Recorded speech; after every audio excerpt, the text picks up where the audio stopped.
list from Quaker monthly meetings held on the island of Nantucket in the 1700s. John Macy, born January 17th, 1748. John Macy. And over there, Stevie Macy, born January 4th, 1763. I love the handwriting. yeah, and to think that these Quaker lists still survive, hundreds and hundreds of years later, and in your family name for example. That's amazing. So not only do you have soldiers in your Macy family, you have pacifists.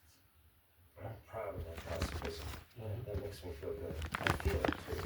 I mean, the morality in my household, really, it all just came from the Golden Rule. And that's what my father quoted the most. And it was prevalent in the whole family to live and let live, do unto others. That's a pretty good way to live. It's a good way to live. Right. Interestingly, the Macys weren't the only family among our guests whose destinies were dramatically altered by the Puritans. Ted Danson's ancestors were also affected, but in a very different way.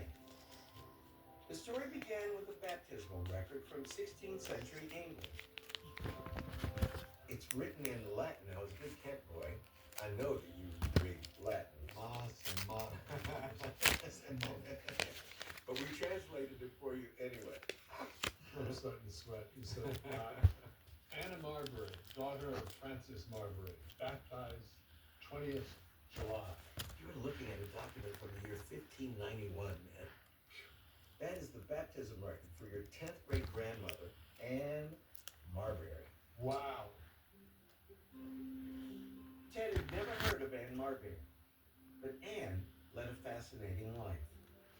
In 1612, Anne married William Hutchinson and began raising a family. But everything changed when she and her husband joined the congregation of a Puritan minister named John Cotton. Cotton was a radical firebrand, deeply at odds with the Church of England. By 1633, he found himself risking imprisonment. So he decided to flee England for the fledgling Puritan colony in Massachusetts Bay. And Ted's ancestors decided to follow him. Anne and William gave up everything and risked it all and headed to the wilderness of North America. That's brave. That's brave. For their religious beliefs. Trying to wrap my brain around it. I know it.